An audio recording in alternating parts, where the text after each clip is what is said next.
Hello, ladies and gentlemen, and welcome to I think it's the third unit in our humanities class, where we will be beginning today and then covering the subject of world religion.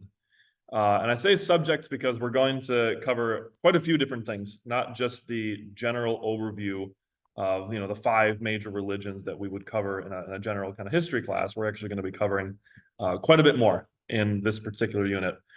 And this is one of the longer units in the humanities course. And there's a couple reasons for that. Number one is because religion and theology, whatever you want to call it, religious studies, is an incredibly large area of study in and of itself. Okay.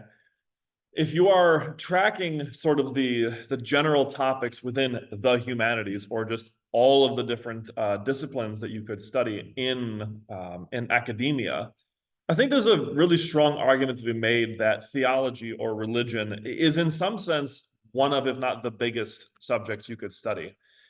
Simply because what you are studying, the object of study, is potentially infinite and potentially of maximal kind of complexity and importance. So it therefore will lend itself to a large amount of discussion and a large amount of material to cover. The other reason why it tends to be something that I spend a little bit more time on is because as an instructor of the humanities and as someone who's trying to tackle the subject of the humanities overall, you need to understand that religion has played a fundamental guiding role in human endeavors throughout history, whether for good, for evil, whether minimally to maximally, it has played a significant role. It has really pushed forward and really captivated a lot of people's imaginations and a lot of people's lives for thousands of years, literally thousands of years. And so therefore it deserves a fair amount of attention for anyone who's trying to comprehend what's going on in history, what's going on in literature, what's going on in the human mind and in the mind of the culture. So I usually tell my students, just to be a little bit harsh, that if you don't, like let's say for example you're an atheist or you're an avowed secularist, and you just are indifferent or apathetic toward the subject of religion for whatever reason, you are going to be at a serious disadvantage when you're trying to really comprehend the humanities. You're just not going to really understand the heart and soul of one of the main aspects of this whole endeavor here. You're not going to understand some of the guiding forces in history. You're not going to understand what a lot of people are, what is motivating a lot of people, and what is influencing a lot of people, and a lot of the changes in the cultural norms and the cultural practices that we see even to this day. So for that reason, and as we're going to see for a couple other reasons, I really do encourage us to give this subject the appropriate amount of time and attention that it deserves. Okay. Now, moving into this subject, it's a couple interesting things come up. Whether you've seen this in one of my office hours videos. I like to remind my students, and especially on a subject like religion, that I, as an educator, am not here to share with you my own personal beliefs about which religion, if any, I in fact ascribe to.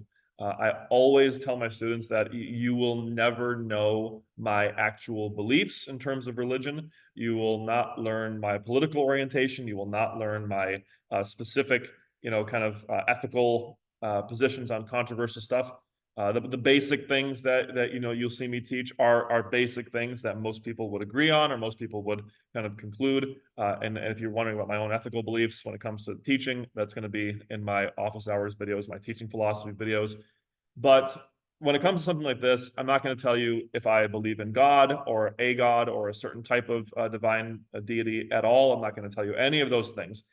Simply because, as I've mentioned a couple times before, it is not my job to tell you what to think. It's to tell you, or to kind of help you learn how to think, right? How to kind of think through things and to become informed and well educated about a subject, so that you can learn to reason and learn to apply logic and apply just a good general thinking and comprehension towards whatever issue you're facing.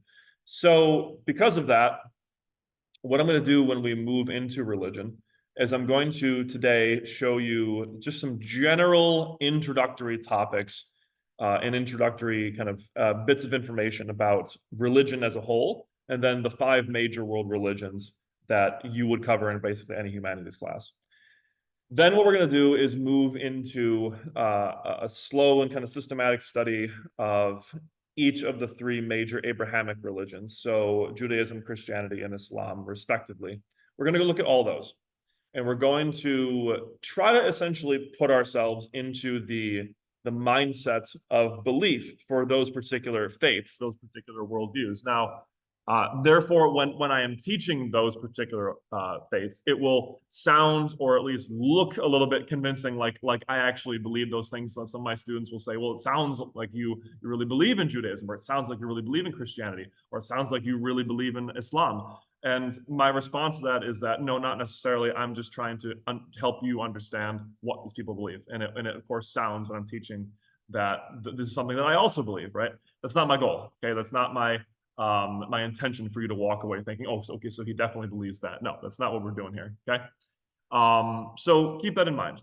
All right. Now, when we move forward after that, we're going to actually look at some critical kind of Socratic seminar sort of questions about religion in our last video for this particular unit. So keep that in mind.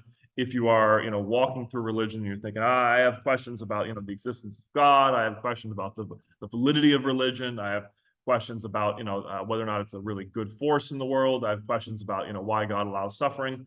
Those sort of questions we will absolutely be covering in our seminar at the end of this unit. So stick with us for that. Now, moving forward, what is a religion? And by the way, the notes that we have for this particular unit, if you grab them for the actual course, look like this. All right. So we have the first section here. How can we define religion? What topics come to mind when we think of religion? So I provided a couple basic points for the definition here. To start with, a really simple definition of religion could go like this. Religion is a set of beliefs that include the teachings on origins, meaning, morality, and destiny. Okay? So it's a sequence of teachings, it's a sequence of statements, it's a collection of beliefs or claims about the world, about reality itself, about origin. So where did everything come from, right? What is the origin of all things, right? Where did everything come from? Was it made by God? Was it made randomly? Whatever, right? That's one thing that religion makes a claim on. Religion also makes a claim on the question of meaning. It tries to explain and demonstrate to us what is the actual meaning and significance of life, of the things that we do in life, of the things that you might do in life, of all that sort of stuff, okay?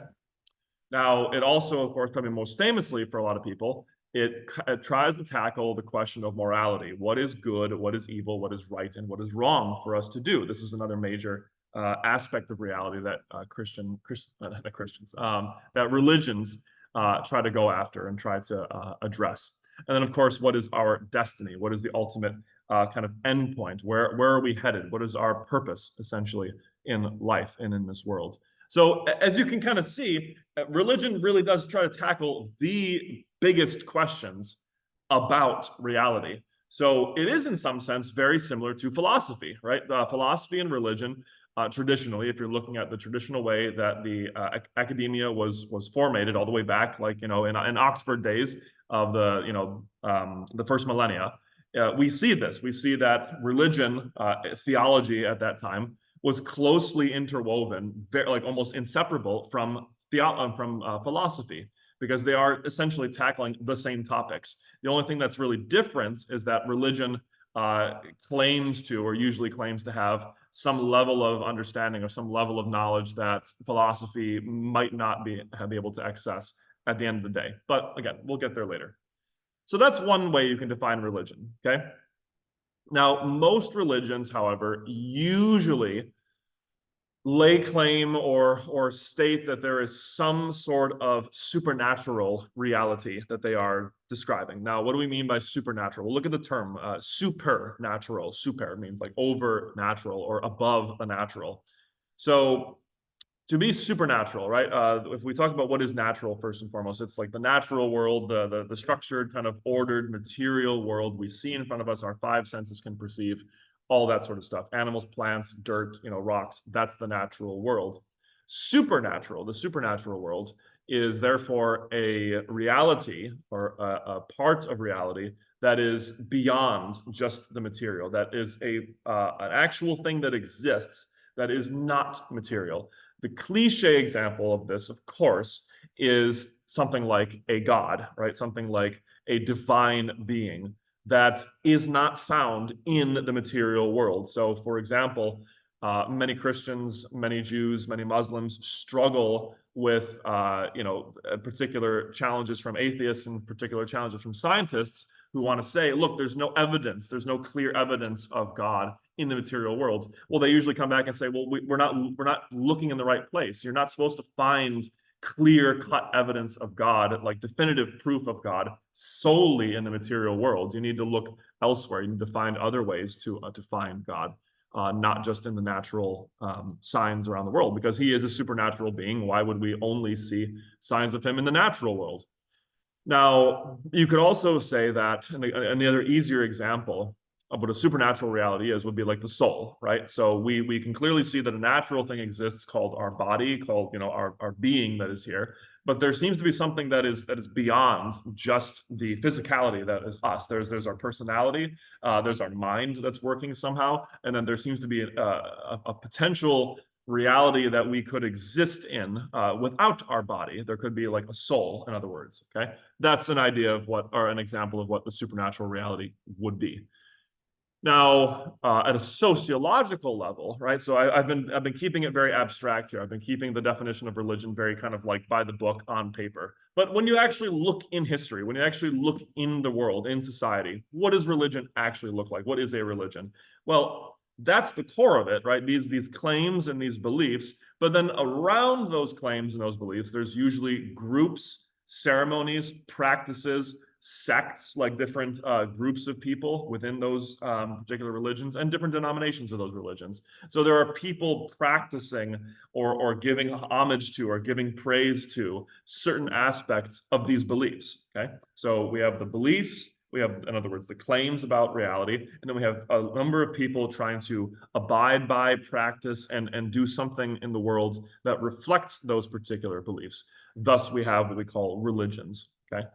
Okay, now it's pretty long-winded, pretty basic understanding, but anyone who goes and studies religious studies in like college will know that this is actually a complex question. What really is a religion?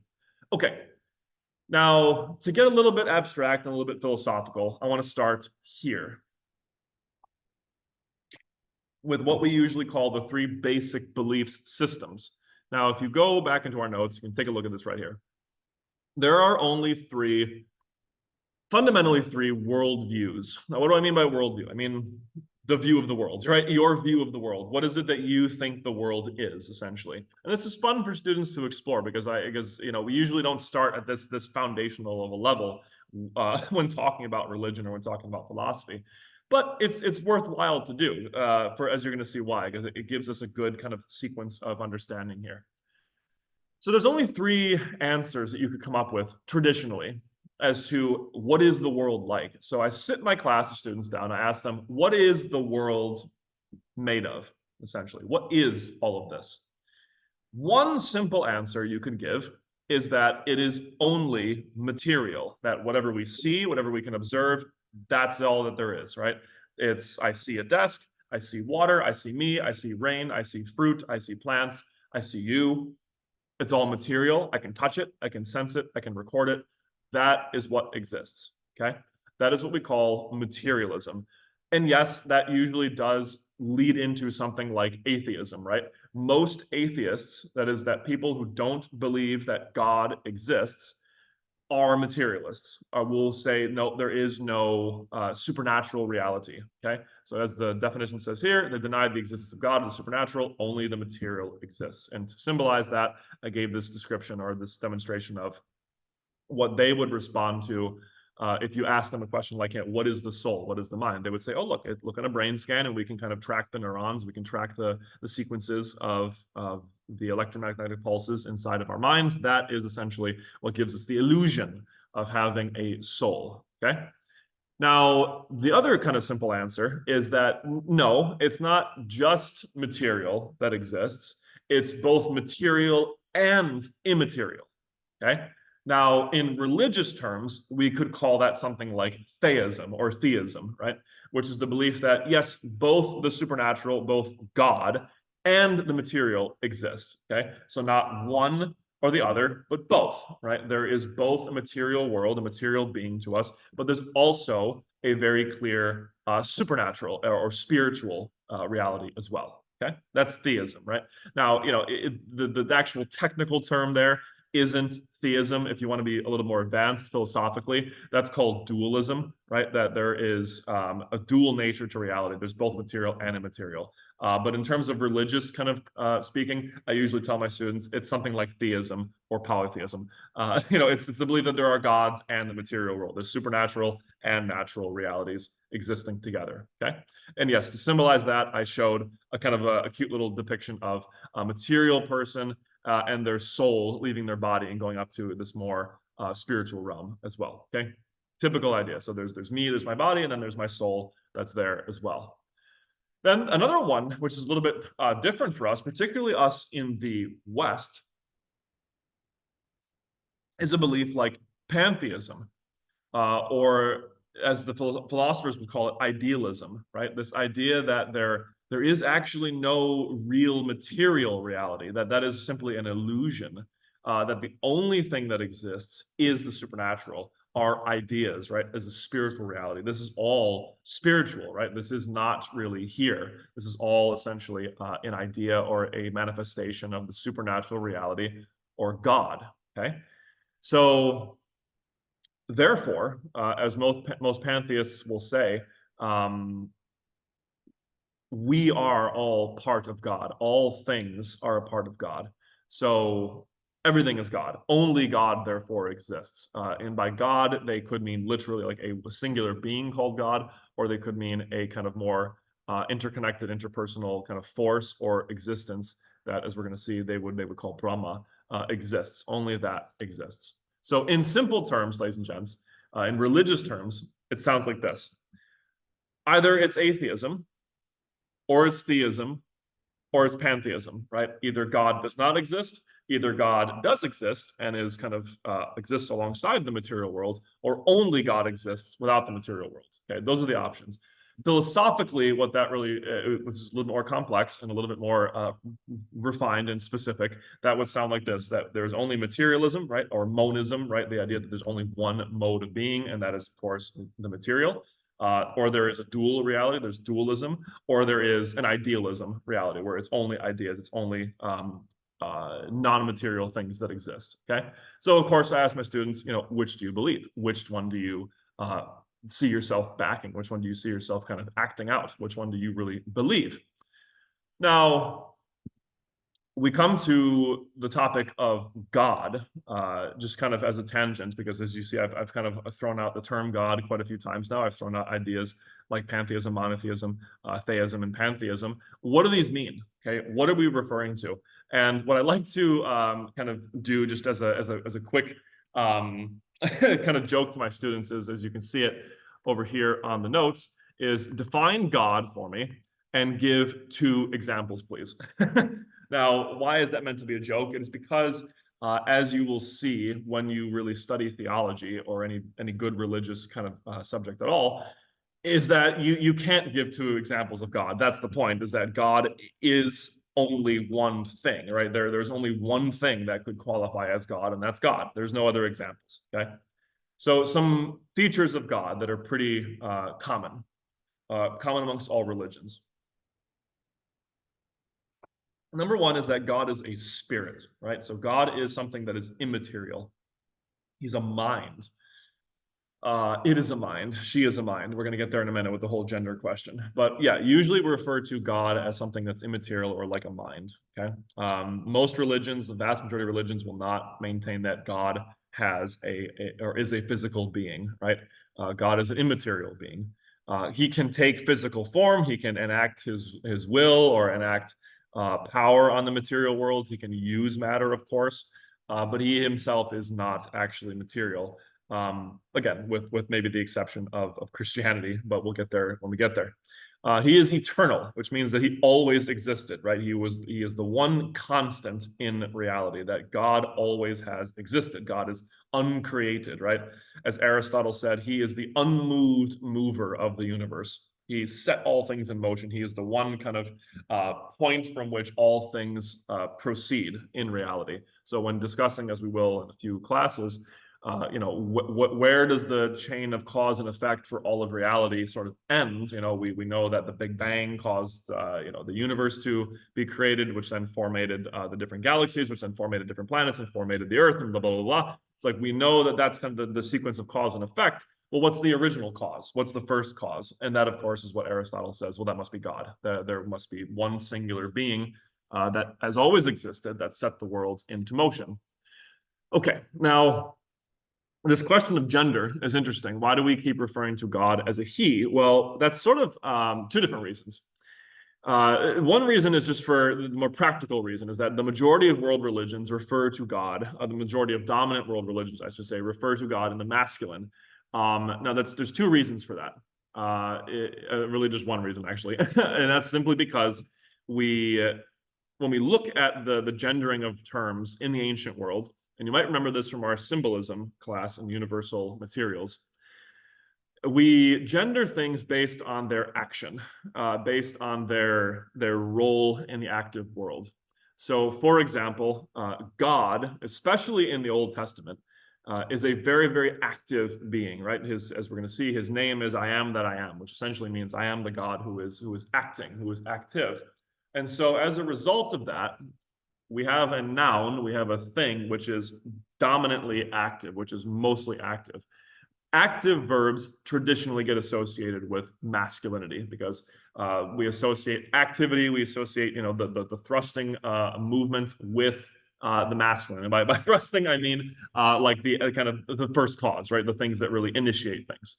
And of course, you could say as a separate reason that probably is at least at some level a psychological result of kind of us observing the natural world. If you remember my example of the sky and the earth, kind of the activity of the sky fertilizing the earth, and then the earth giving form, the earth is sort of the more passive player in that role. Just as we can see kind of in our reproductive roles of male and female. So we, of course, will ascribe the male gender to the nouns about God. Now, does that mean that God literally is male? Again, most religions will maintain that God is actually genderless or is transcendent when it comes to gender. He has no distinct gender. Maybe with the exception of some religions like Christianity, and even then, it's only in part that they will make that exception with someone like Jesus, right? We'll get there later, though. But in terms of like, well, what does that mean about God's characteristics? Again, as you're going to see, God in most religions is not wholly masculine. God is also adopts and has a lot of feminine traits as well. But if that irritates your sensibilities, if you want to be a little bit more contrarian and refer to God as a she, or refer to God as an impersonal noun, or what do we call it, pronoun, go ahead and do that. That's fine. Now, monotheism. Okay, so we're getting into the more specific vocabulary terms here. All right, so I want to give a quick little summary of what is it that we mean when we refer to monotheism, pantheism, and one of these other little alternatives, these other isms that we're going to be throwing out throughout this unit. Now, the first one, monotheism, the most basic, the most kind of well-known, and the most important one for our purposes here. So monotheism is a religion, or not a religion, it is a belief system that typically defines God. Let me see if this is going to be annoying. There we go. Is going to define God by these major traits right here. God has, number one, omniscience, okay, omniscience. He has all knowledge. So God is all knowing. God knows all things that ever were, could be, and that will be, and that are as well. God is omnipotent, so omnipotence, all powerful. God is able to do all things that are possible. Anything that is possible, God can do it, okay? And God is also omnibenevolent. So all benevolence, benevolo is goodness. God is all good. So whatever is good, whatever is right, God is like that. God acts like that. And then, it's usually kind of a tangential point, and Depends on the religion to some degree, but most world religions who are monotheistic will maintain that God is what's called omnipresent, that he has omnipresence, he has all presence, he is always present anywhere in the world, anywhere in reality. Okay, the three major religions are considered monotheistic. That is, of course, the Abrahamic religions, right? The three right here: Judaism, Christianity, and Islam.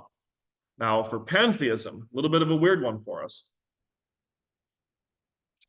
Pantheism, pan meaning all, theism, of course, meaning God, the belief in God. All, the belief that all things or everything is God or is part of God. So, according to pantheism, as it says here, there exists only one God, there exists only one reality, there exists only one consciousness, one mind, one awareness, and one being. That is God, right? That is the ultimate reality. God is the ultimate reality.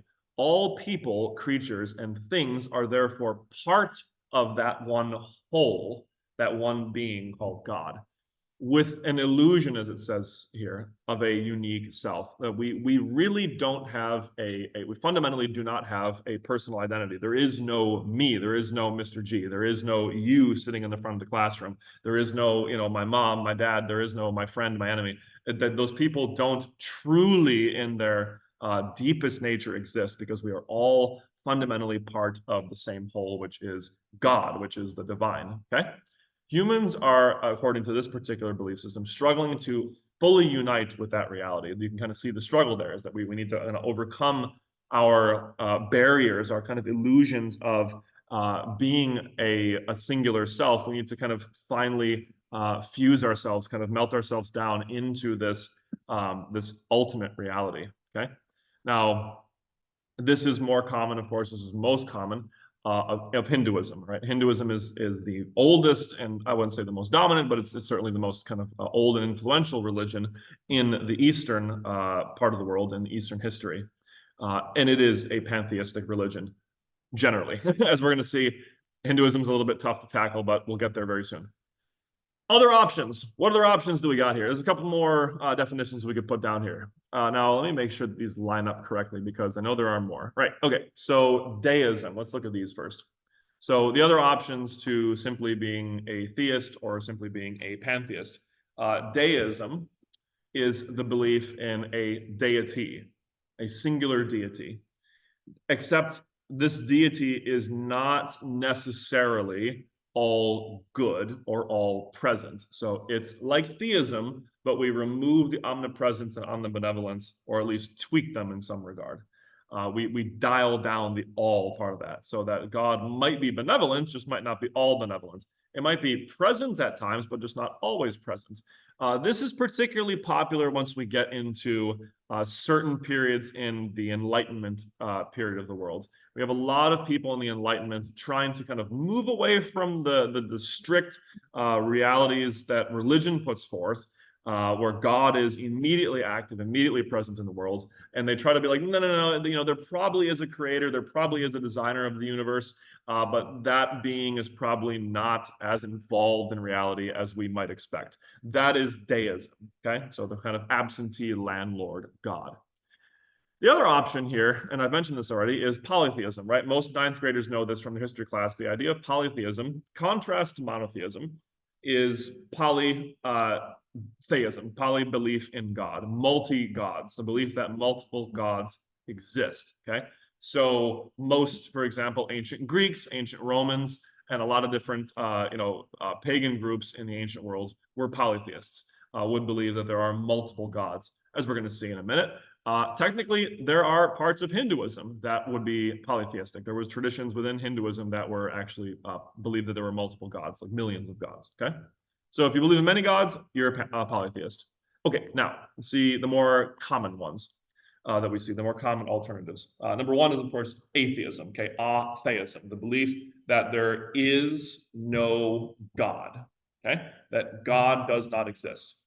Now, that's a nebulous kind of term, because some atheists will kind of bandy about this and say, well, what atheism simply says is that the statement God exists is not true, or is most likely not true. That's one way to define an atheist. Some atheists go a little bit farther and say, no, God certainly does not exist. We know that there's no God. Okay, possibly. Some atheists will say, well, it's not just that there's no God, that there's also most likely no material worldview as well. There are no immaterial world, so they're materialist as well. Generally, though, we want to understand it as a person who does not really accept the existence of God, right? It has a very serious problem with that statement, okay? Now, interestingly enough, as we will see, some Buddhists can actually technically be atheists, but again, we'll get there very soon. Another one that is particularly popular among my students to know is agnosticism. Agnosis, right? Agnosis. Meaning no or against. Gnosis, of course, meaning knowledge, or gnosis, meaning knowledge. So agnostic is someone who believes that we don't have proper enough knowledge to know if God exists or not. So in other words, when you ask an agnostic, do you believe in God? They just say, I don't know. I don't know if he exists or not. They might, he might not. I'm not sure. I'm not convinced one way or the other. Okay. So they're kind of in the middle of the road there, right? Perfect little analogy for the agnostic. Okay. So now we come to the actual nitty gritty of each world religion. So what we're going to do here is we're going to follow along with this particular chart. Now, what I've done for each religion here, as you can see, there's Judaism, Christianity, Islam, Hinduism, and Buddhism, the 5 major world religions. What I've done is I have located and kind of filtered out the essential questions for each of these world religions. Now, what are these essential questions? They are as follows. Does God exist? Maybe, yes or no, we'll see. What is God like? Is God loving? Is God harsh? Is God like all this kind of stuff, right? What is God's personality? What is his nature like? Where did everything come from? What is the origin of the universe? What is the origin of reality? What is right and wrong, right? So what are some of the kind of unique ethical teachings of these particular religions? And then finally, what happens when we die? What is the nature of the afterlife? What is the nature of death, in other words, for these particular religions? So what we're going to do is one of two things. If you are in class with me, if you're following with my assignments, I've given you a link or a couple different links for each of those major religions. What I want you to do is enter into those links and go and try to answer those questions based on what you read there in these boxes. I, however, will walk us through this in a little bit of detail because I think it's worthwhile. If you want to follow along and do that assignment with me, that's cool because some of these things that we covered right now are not going to be in those articles. So I want to give you a little bit more of a clear walkthrough for each of these questions. So let's see, how should we do this? Should we go across, should we go vertically, or should we go up and down based on the religions? I think it would make more sense just for your own the ease of your eyes to go across. Okay, let's go based on the actual questions. So number 1, does God exist? Here's the fun part. Judaism, Christianity, Islam, big yes. All answer in the affirmative. Once we get to Hinduism, the question becomes a 3-pronged question. Yes and no. Okay? So what does that mean? Some Hindus will say yes, some Hindus will say no. Why? Because some Hindus, as we're going to see down here, and this kind of leads into this point down here, some Hindus will be clear monotheists. They will say there is one God that is distinct from us. His name is Brahma, and we must worship him and all that kind of stuff. It's a little bit more rare, but it's definitely there in Hinduism.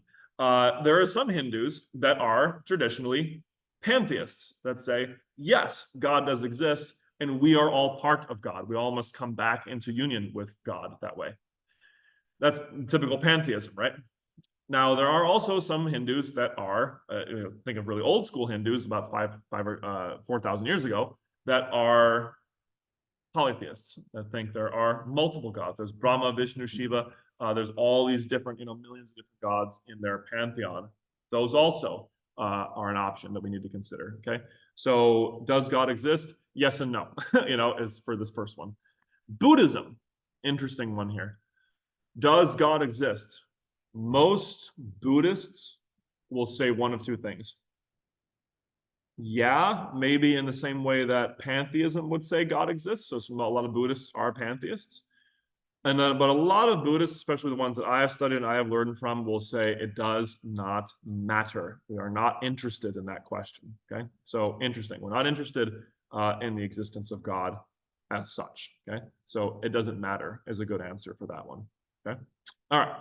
Question number two, a little bit more interesting. What is God like?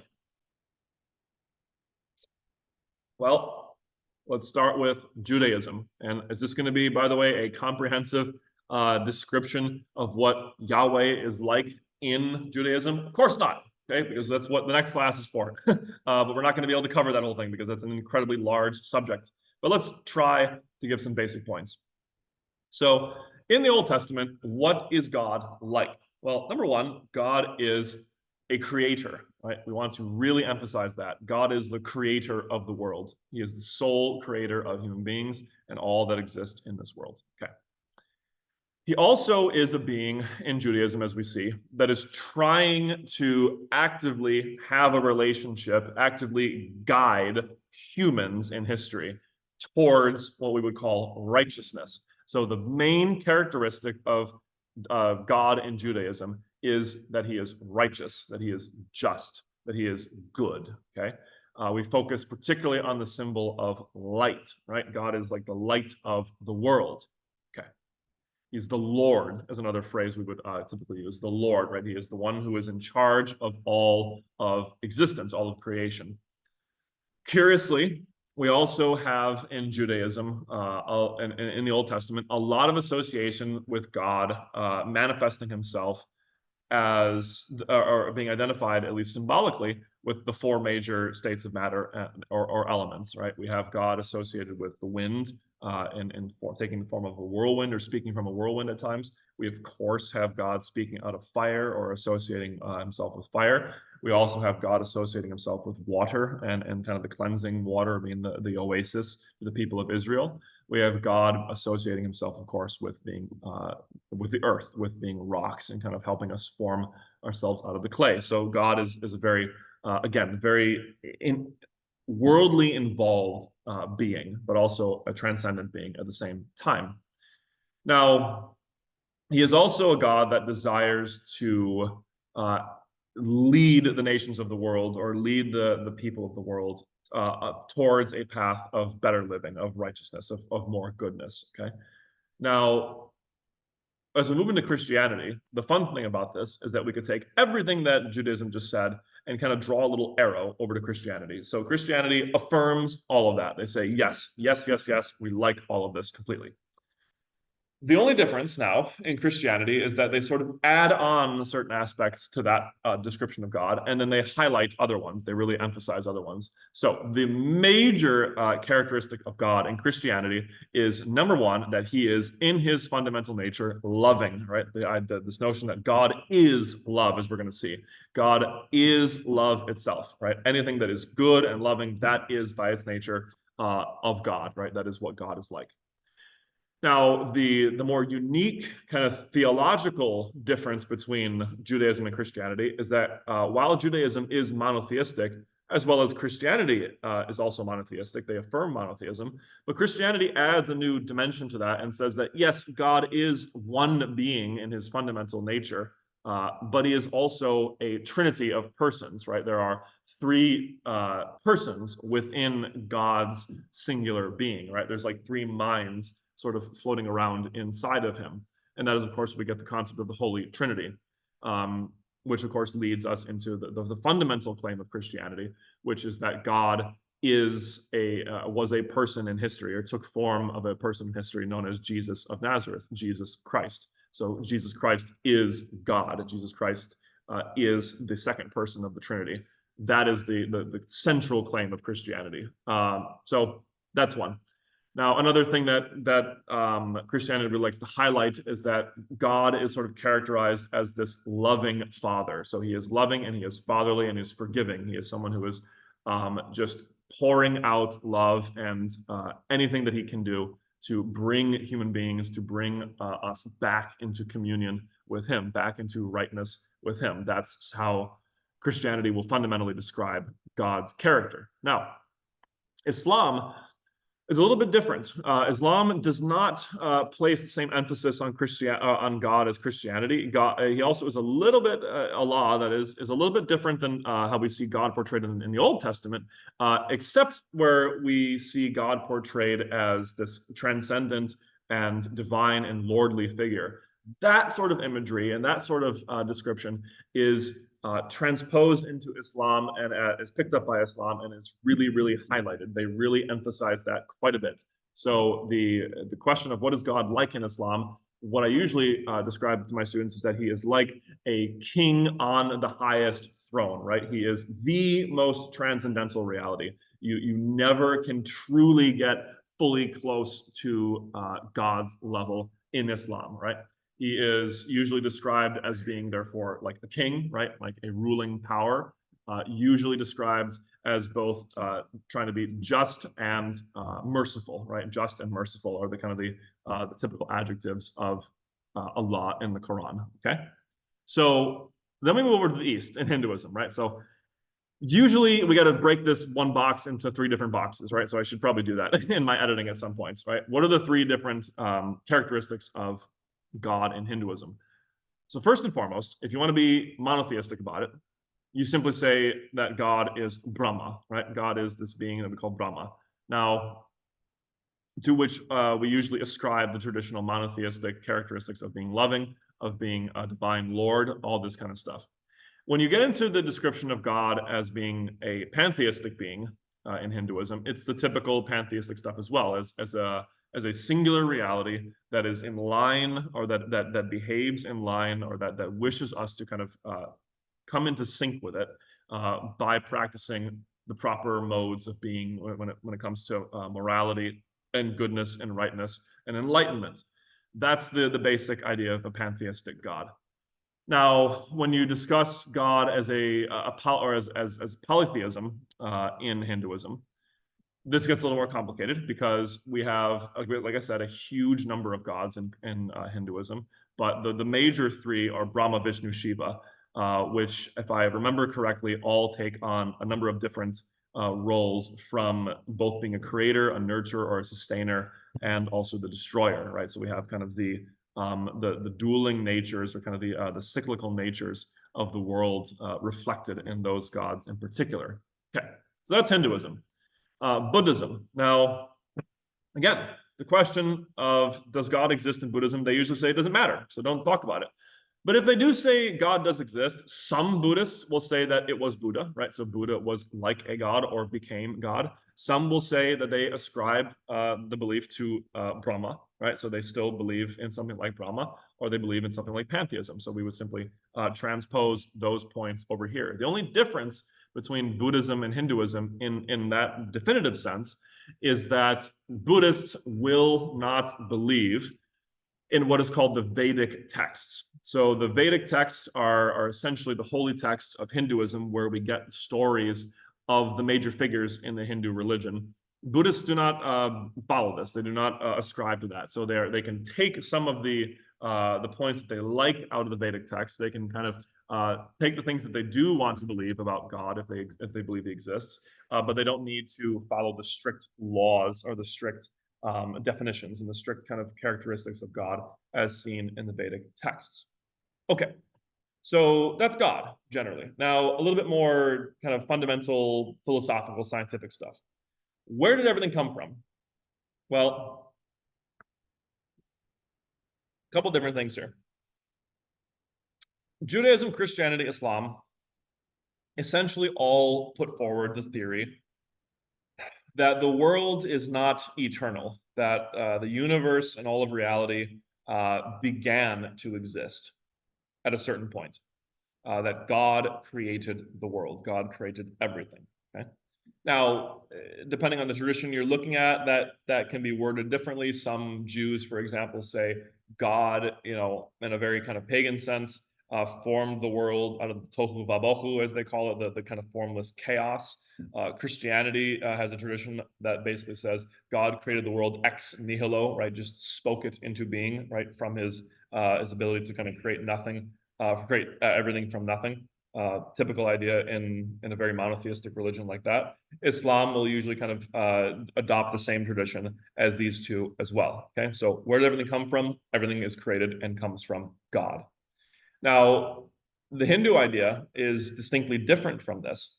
There are some very, very rare strands of that same creation idea in Hinduism, but the majority of the Hindus in Hindu religion will maintain that the world is eternal, that the universe is eternal. That's consistent with pantheism, of course, right? Because if pantheism is true, then it would make sense that God was always here, that the world was always here itself. Now, the same thing is true for the monotheistic forms of Hinduism, is that they believe that the world is eternal. There was no essential creation. There was no origin of things. It just always was. Buddhism follows the exact same belief there, that no point of creation, just simply the endless kind of existence of things. So that is where everything comes from based on these five religions. Now, what is right and what is wrong? This is going to be a tricky one. We're going to kind of give some general ideas here. So in terms of Judaism, what will Judaism kind of, what verbiage will they give to what is right and what is wrong?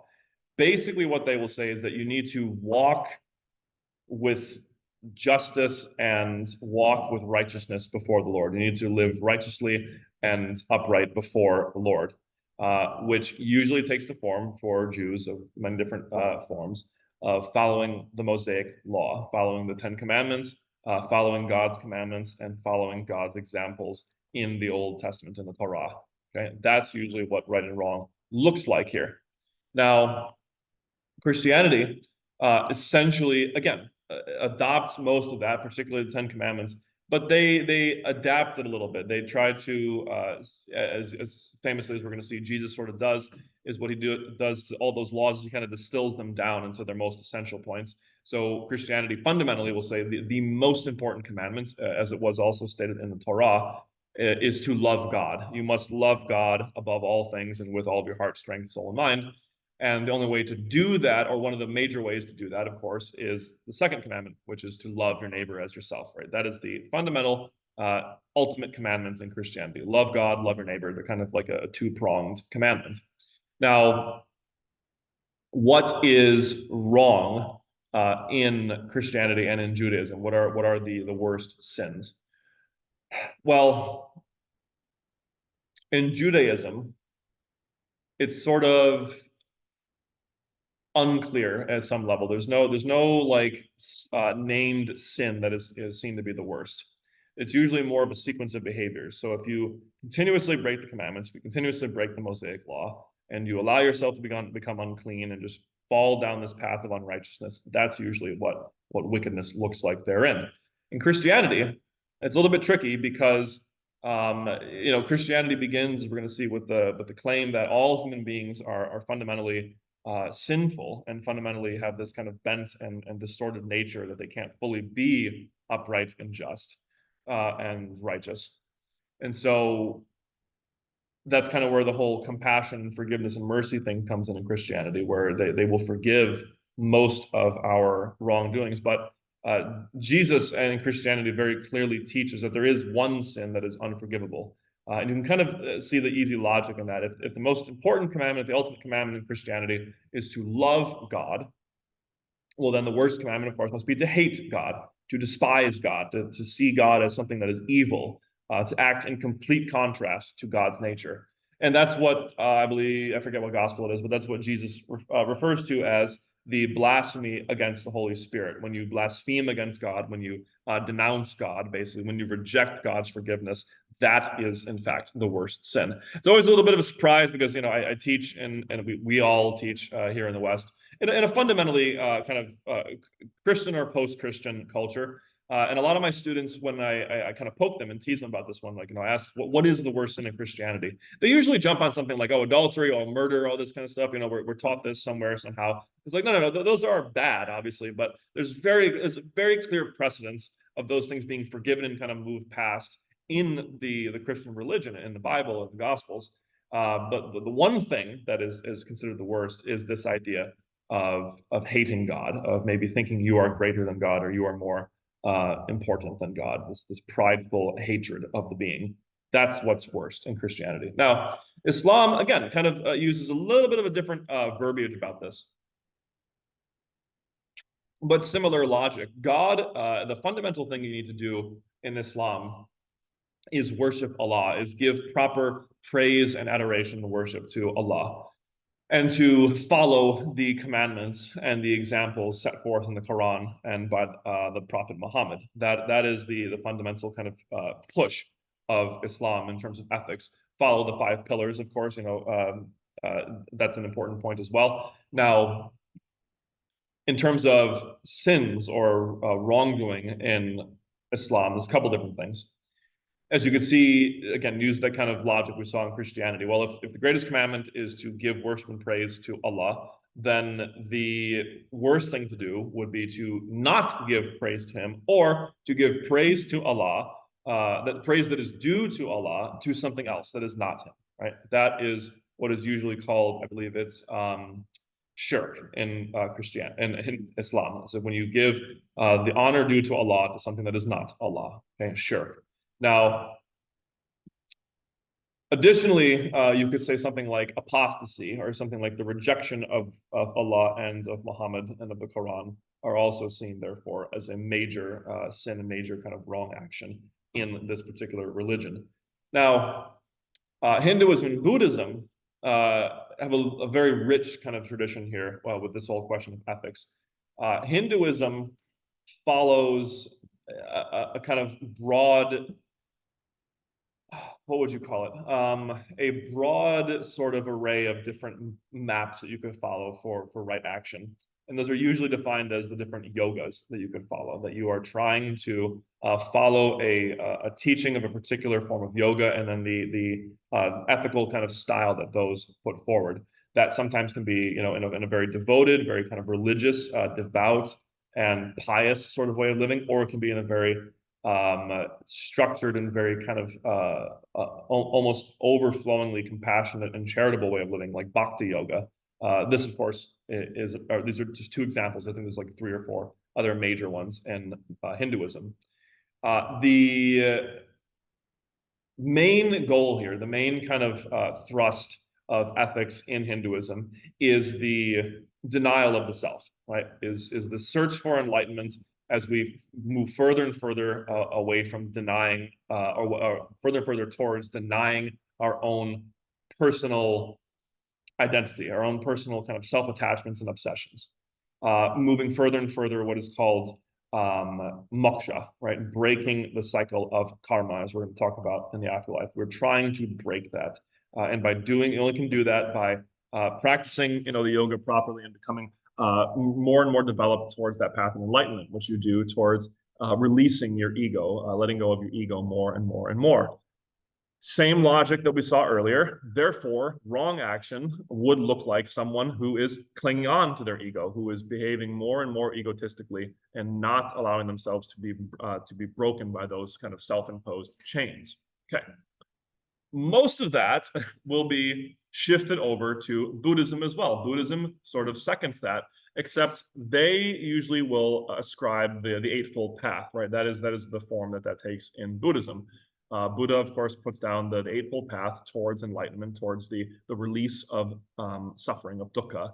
And it is by following the Eightfold Path, by fulfilling the Eightfold Path, that we can achieve moksha, that we can achieve that final enlightenment and achieve nirvana, as they say. Okay. And same thing, that the notion that of what is wrong or what is unjust and what is evil in Buddhism would be anything that causes you to cling on to desires and cling on to things that are going to ultimately cause you suffering and cause suffering to those around you, usually something that is linked with your ego. Okay, so that's very, very brief ethics for the 5 major religions. Now, what happens when we die? And then we will close here fittingly. When it comes to Judaism, there's an interesting kind of internal debate here, and I'll tell you why. Judaism is a unique religion because it's about, to be really crude, it's about like 80% narrative, and it's about 20% prescriptive in terms of its religion. That is to say that it likes to teach through stories and through narrative examples, more so than it does to teach through specific laws. So, and specific like explicit teachings. So, if you ask a Jew, like, is there an afterlife?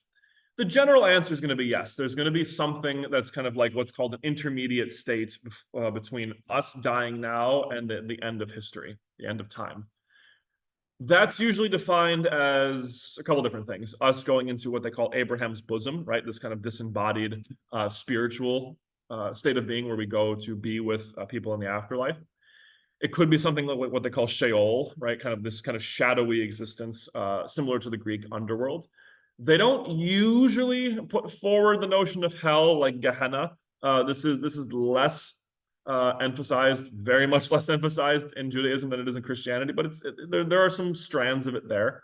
Some Jews actually put forward that there is no afterlife. There's only us here, and then there's the possible resurrection at the end of time. Now, what is that point, this whole idea of the resurrection? It's a good point about Judaism. Most people really have misunderstood this in our culture today for the past couple, I don't know, like a century or so. The term resurrection in Judaism refers to the belief that at the end of time, what God will do is remarry, reunite heaven and earth, as we see in the Garden of Eden, when we have God and the spiritual reality living in complete communion with the physical reality. And so what God will do at the end of time, according to Judaism, is that God will take all of the remains of the earth, all of our bodies, all of our dust, right? And will reshape it, reform it, and kind of unite it with our souls, with the divine spiritual reality, so that those two are together forever. That's what resurrection means in Judaism. So that's the true image of the afterlife in Judaism, okay? Now, when we get into Christianity, this is something we're, again, a little more familiar with, but we need to kind of use Judaism as a point of understanding here. So again, everything that Judaism says, Christianity is going to adopt, but highlight it in a little bit of a different way. So we're going to say, for example, that is there an afterlife in Christianity? Most Christians will maintain yes, that we will either go to Abraham's bosom in the form of heaven, as you would kind of popularly understand it, right? The disembodied state where our souls are, as St. Paul says, to be with Christ, right? And without our bodies. And of course, Christianity puts forward the reality of hell, of Gehenna, of the fiery place where we go to be punished. Now, this is really, really emphasized, as we're going to see, by Jesus of Nazareth. Jesus really puts forward the possibility of this state of being in the afterlife where when people do die, that their soul just kind of continuously devolves and degenerates into like an endless death that we use fire imagery to describe. That's kind of what that looks like. Whereas, of course, again, in contrast, heaven is where our souls go to continuously be filled with more and more and more life and more existence. And so Christianity will say, yes, that is the kind of midway afterlife. Some Christians will put forth, of course, like the Catholic Church does, purgatory, right? This idea that there's kind of this intermediate state where our souls need to be purified and sort of perfected a little bit, purged of our lesser sins, our sinfulness before we can move on. That's a point that Christianity will make at times. Now, Christianity does, and this is an important point to remember, Christianity does affirm that there is a resurrection at the end of history. So that's essentially what it means, what happened to Jesus, right? That whatever happened to Jesus on Easter Sunday, when he was resurrected and apparently could not die again, that same thing is going to happen to all of us, either at the end of history or in some dimension beyond the world. That's kind of what is going to happen there, where heaven and earth, the physical and the metaphysical, will be united forever. Now, Islam does not maintain the idea of the resurrection. They are more of a kind of a traditional, what we understand as heaven and hell sort of dynamic. You die, and then you go into different tiers of heaven in Islam. You are weighed, you are judged by your good deeds and your bad deeds, and whichever one prevails, that's the direction that you go. You go up into heaven. Depending on, again, how righteous you were, what level you go to. It's similar to Dante in that sense, where you go to certain spheres. And then you, of course, will go down to a fiery torment as well if you did sin, if your bad deeds were sufficiently bad in Islam as well. Hinduism. Hinduism's belief in the afterlife, again, depending on who you're talking to, if you're talking to a traditional pantheist or a traditional monotheist, will sound something like a pantheistic heaven, where we are locked in what is called a karmic cycle. What does that look like? Karma is essentially the idea that we are putting forth energy, putting forth a state of being into the world and changing our own state of being by our actions, such that when we die, when this particular physical entity that is me dies, it will be reincarnated into somewhere in that cycle. And it will be reincarnated into a lesser or a greater state of being based on how my karma has been kind of produced or has been kind of maintained in this present life. So if you live a good and righteous life, you will move up in the karmic cycle. Whereas if you did not live a very good and virtuous life, you will, of course, be moving down. And the cliche examples of that is, okay, you're reincarnated as like a slug, it's like, that's pretty bad. Or you're reincarnated as an untouchable somewhere in the Hindu caste system. Or you could be, moving up and become someone who is at the highest state of the karmic cycle, whose name escapes me right now. But yeah, and then eventually what you're really trying to do is achieve what is called moksha, which is when you finally stop the kind of cycle of karma and you break from it, and then you achieve what is typically called anatman, right? Where you finally are able to merge your essence with the essence that is God, that is the pantheistic God of reality. Okay, that's what the afterlife typically looks like here.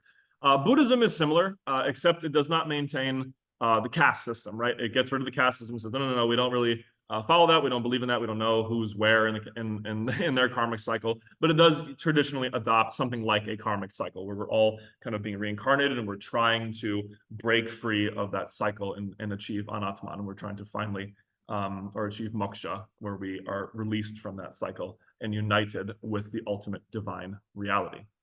Okay, so something to notice here as we close out. We took a look at the 5 major world religions. Are there similarities? Absolutely. That's one of the things I love showing my students about this particular map in general. There's a lot of similarities, right? You can kind of highlight, you can draw connections, particularly in the ethical realm, right? There's definitely similarities there. There's definitely similarities about the nature of reality.